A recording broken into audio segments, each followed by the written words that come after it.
श्री गोपाळ कृष्ण भगवान की जय. लीला नंबर 120चा उर्वरित भाग.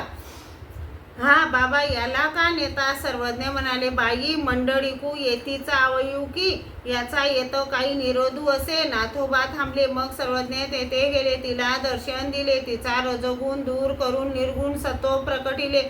मग त्या स्त्रीला जायला सांगितले. नंतर सर्वज्ञ आले व नाथोबांना म्हणाले, मंडळीका तुम्ही का आला नाही? तुमचा आम्हाला काय त्रास आहे? तुम्ही आमचा एक अवयव आहे की? बाईसा म्हणाले, हे काय बाबा लवकर आलात? सर्वज्ञ म्हणाले, बाई विषयानंद होता तो नाहीसा केला आणि प्रेमानंद प्रकट करून दिला. ईश्वरी विषय प्रेम ते दुर्लभू. यावर सर्वज्ञांनी पहिली विरहणीचा दृष्टांत निरूपण केला. कोणी एकी विरहणी असे, तियेचा पती देशा उरा जाये. मग तियेसी आणिके काही सेनही सुखासी न ये. तयाचे अंगी टोपरे पूड वाटावा का तयाची ये ठाऊनी कोणी ये तेने सुखासी ये.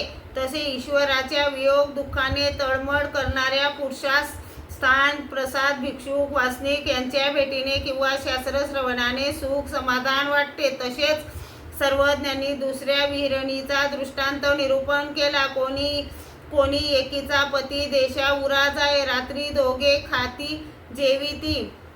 खाती जेविती मग तो देशा उरा जाय. तेथ तयासी दिस लागती. मग तयाचेनी विरे हे दुःख करी. मग तयाचे पदार्थ काढी तेने अधिक दुःखची होय. मग म्हणे, हे तेने विन काही करावे असती तो व्हावा की? तयाचे इष्ट मैत्र देखे तेने दुःखची होय. मग ते म्हणे, हे तयाचे इष्ट मित्र होती परी तो व्हावा की? हे तेने विन काही करावे असती येसे तियेसी आणिके काही सेनही सुखासी न ये. तसे परमेश्वराने जीवाला वेद बोध दिला, त्याचे अनुसरण स्वीकारले.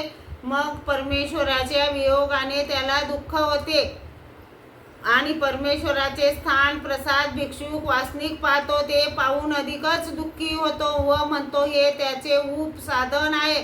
परंतु तो साधन दाता भेटावा की? असे त्याला कशानेही सुख समाधान नाही. अशी अवस्था झाल्यानंतर मग परमेश्वर त्याला लवकरच पुन्हा संबंधी जन्मून शब्द अपरोक्ष सामान्य विशेष साधन देऊन आपल्या निजानुभूतीचे साध्य देतात. श्री गोपाळ कृष्ण भगवान की जय.